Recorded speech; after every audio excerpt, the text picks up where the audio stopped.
you're feeling more blah, then ta-da! You feel like a Tibetan singing bowl getting desperately beaten by life's hammer, or feeling like a POS that's washed up on the shores of Jadaville. Well, lay on my couch here and tell me all your problems.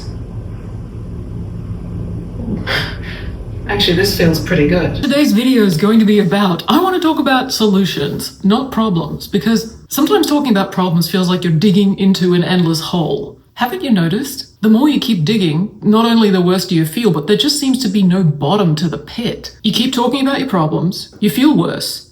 You think you're done, but oh no, wait, there's more darkness you can actually dig into. So I thought, let's get into some bio-identical, natural alternative medicines, shall we? Firstly, move. Every time you feel down, move your body. Some days it can be as simple as you get up and you do 3 air squats. And maybe you've had to do that 30 times that day. Going for a walk is epic. Yes, it's so simple. It's dangerously simple that it's almost too basic to even do. Sometimes we feel down because we are feeling stressed, and often the stressful state is because we've been in the not move position for so long. So there's nowhere for that stress to be released. There's nowhere for it to go because you're literally stiff and you're just functioning from the neck up. You've disconnected from your body. Going for a walk when you're feeling stressed actually does something incredible. There are more and more interesting studies coming out talking about how exercise helps your body burn off that excess stress or that excess circulating cortisol in your body. It's basically like you're giving your stress chemicals something to do so that they stay occupied and they burn them off. And that way they can leave your system so you're not holding it all in. But don't do some crazy exercise like HIIT or suddenly do bursts of CrossFit. That actually has been shown to raise your cortisol levels.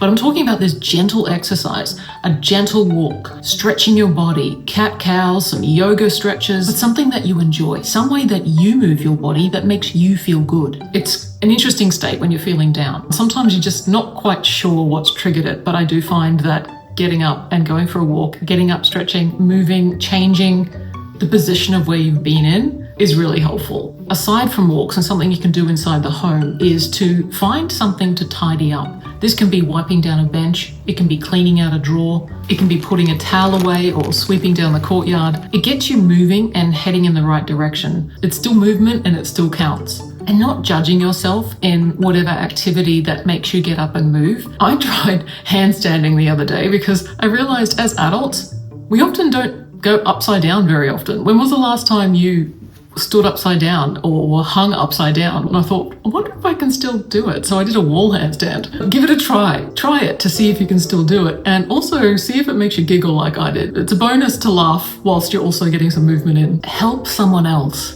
This is magical. One of the quickest ways that I have found that helps stop the spiral, maybe helps you feel a little bit better, or maybe helps you keep your mind in a healthy place consistently, a bit of a preventative approach, is to voluntarily help someone else. And I use the word voluntarily because it is not your job to help someone. You actually want to do it. So you're not under any obligation to help somebody else. It's important that you want to help someone, that it's coming from an organic, natural desire to help somebody, not because you're paid for it. I find that helping somebody else and thinking about how I can help somebody else is almost an instant antidote. And it's not just me, apparently. It's a common phenomenon with us humans. Arthur Brooks has been teaching the science of happiness for some time. And he mentioned how helping other people actually helps you not focus on your own psychodrama in your own head. To echo what he was saying, the wrong way to approach the world is to use people and to love things and to think that you are the center of everything. Sometimes we can just feel down because we've spent so much time thinking about our own problems,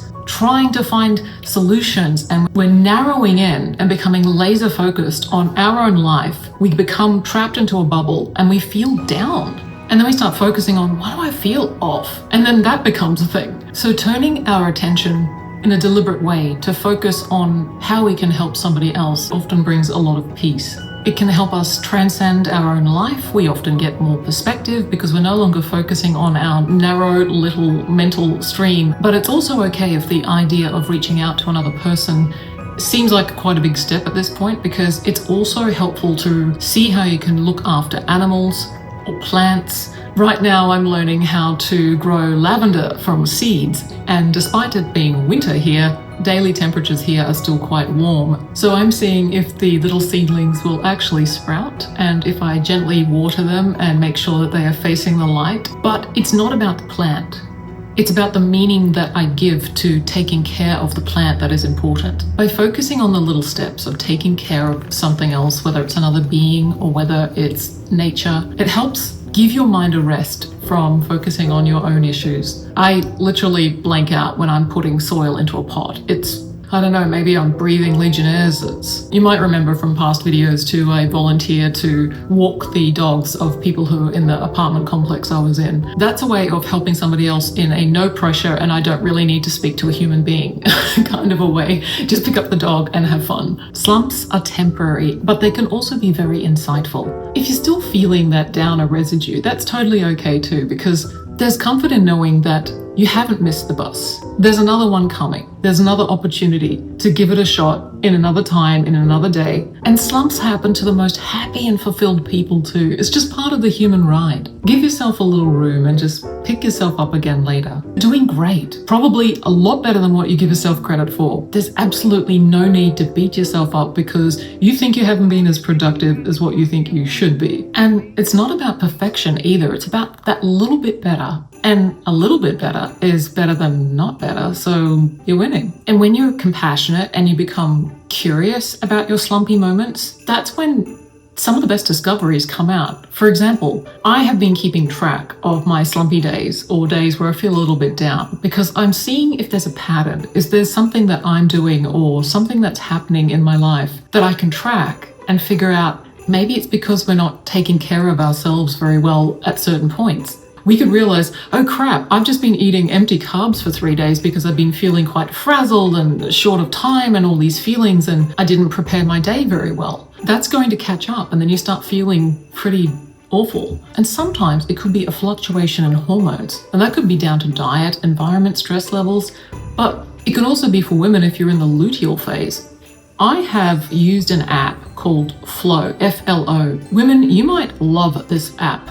I came late to the party in discovering this. It has been so insightful about tracking and predicting symptoms. You may find that it will also teach you a whole bunch of things that our mothers never told us. I'm not getting sponsored to mention the Flow app. I'll leave a little link below so you can dive into it and check it out. It's not just for women as well. Brothers, fathers, boyfriends, husbands. This is really good because it could really help demystify a lot. I could go on a lot about what I've learned and health tips, especially in women's health. If there's a topic you think you might like to know a little more about, please let me know. I'm always happy to create a video on subjects that could benefit somebody else. By tracking when you feel down, sometimes it could be simply due to the fact that we are not connecting or we dropped off the radar with connecting with other people or with our community. Maybe we've forgotten that there are some people out there who actually care about us and we need to reach out and remember there are things that are easy to forget that are simple, that actually help us function as human beings. For example, playing music. Sometimes we get so busy, we forget to play songs that we enjoy, and we put on a song again, and we start feeling better. So we can drop the ball on ourselves sometimes. Again, this is temporary, and the good thing is we can pick it up again tomorrow.